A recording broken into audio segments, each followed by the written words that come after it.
every single failure that you've had in business is your fault. It's the same philosophy that we take on every single day, which has led us to have our first quarter million month last month at A Players. And I kind of want to get into why. But first of all, I do want to preface that the path to success does exist. No matter what business you have, it could be $1 billion business, with the exception, obviously. Anything you're doing can be wildly successful. The success that you dream for your dropshipping store, it hitting 10 million a month, it's possible. There's a path to success. Business is not stopping until that happens. It's figuring out the problems along the way and getting to the outcome that you want. The path to success exists. Business is drawing the map to the destination as you walk. Failure is data. How fast you get back on track is whether your business survives or not. This is a philosophy that we take into account every single day as we're building our company. I'm COO of A Players Club with James Galligan, the founder. I basically work with James to create strategy for the company where we're going long term, then lead execution on a day-to-day between team, management, communications, calls, systems, everything in between. And I'm making these videos to zoom out, show what a company in a small space, a very short-term mindset space, is doing to build a company that'll still be around a decade from now, where all the competitors are going to come and go every 2 or 3 years or so, max. I'm doing this to document the inputs, the outputs, the calls made in building such a differentiated non-commodity product, non-commodity service, non-commodity brand, all with the opportunity, or all with the hope and knowing that it'll attract the right talent, opportunities, and network. So yeah, I do want to preface this again. Everything works. Everything you're trying in business will work. You just have to fix it. It's like drawing a map. You know where the X is on the map. You just have to make sure that you don't walk off the track. And how quickly you get back on track is survival in business, because success loves speed. If you don't get back on track after a failure in business, you're done. If you walk off the track for too long, a competitor comes up and gets you. I mentioned it in my last couple of videos. First mover advantage is only an advantage if you can continue innovating. If you can't, that means innovators are the definition of getting back on track as quickly as possible. They innovate, they go they spring out, but they make that the new track. They make this a new track, they make that the new track. But regularly you just kind of fall off. You keep on wandering too far off the track, you don't make it your own. You don't make it work. It's another failure. It's another walking off track, off the off track. It's doesn't make sense. So you need to get back on track fast. This is kind of the main topic of the video, which is failure as a whole, and more so how it regards the team.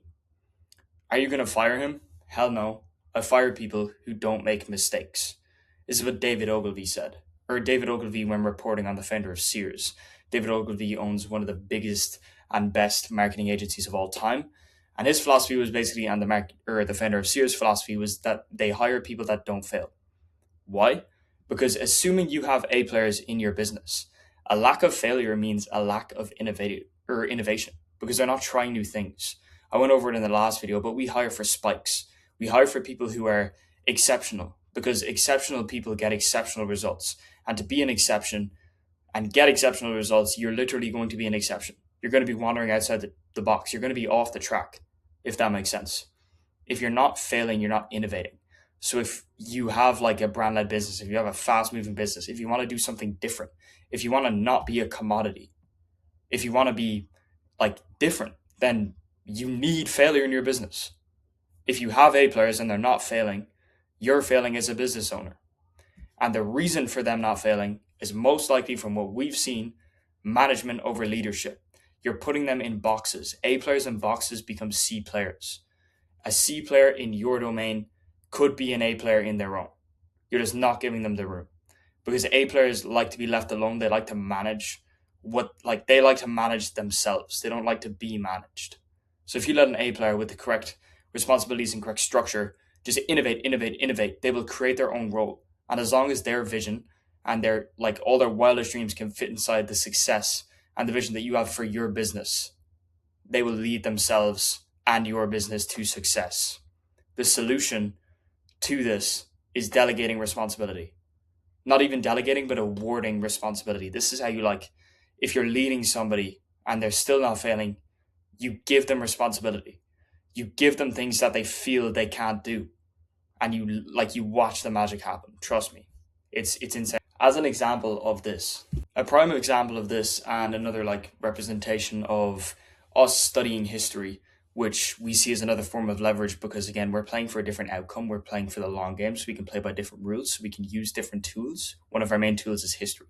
We've seen Bob Noyce even do this, where he uses delegating responsibility and awarding responsibility as a function of springing innovation and springing spikes among A players. He used to bring on people who had just graduated from like college back in the day when it wasn't like drop shipping or the internet or anything.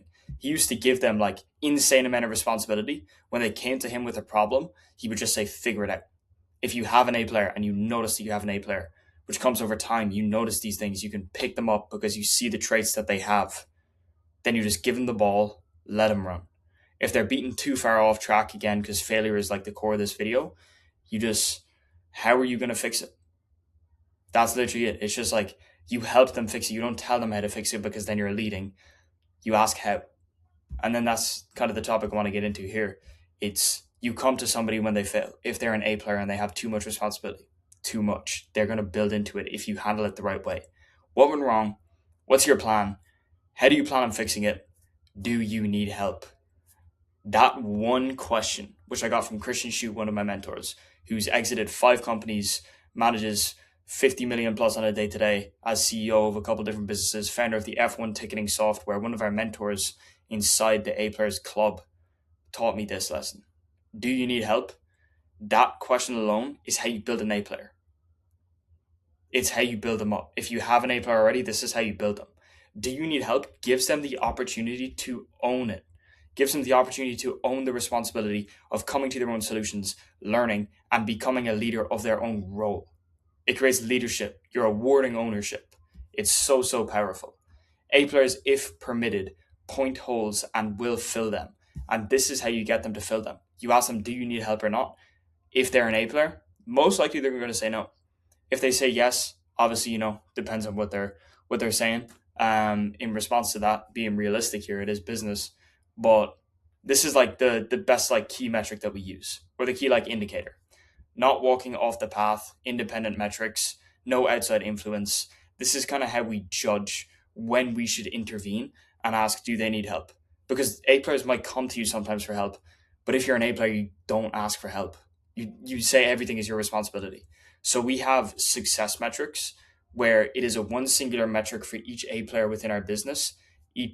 I like to call them like stakeholders in our business, stakeholders in the vision rather than team. Look back at my last video if you want to like understand why, and how we actually structure that inside the business. But for each person on the team, we have one singular metric which they are tracked on, which is evolving based on their role as they're becoming more and more CEO of their role and taking on more and more responsibility over time. If that metric starts to wean, which only they have influence over, only the inputs that they can give influence that metric. If that starts to wean, we intervene and then we run the A player test. What went wrong? What's your plan? How do you plan on fixing it? Do you need help? At A players, we don't need help. We are brand aligned. We know where we're going and we're not stopping until we get there. I'm making these videos because I know in 10 years, I'm going to be looking back at these with a big ass smile on my face, wishing that I could do it again. I hope you guys enjoyed. If you have any questions on this specific topic, any other topics I've spoken about in my videos, please feel free to just reach out. More than happy to jump on a call with anybody. Again, doing this just for the sake of documentation and value. Appreciate you guys. Drop a like.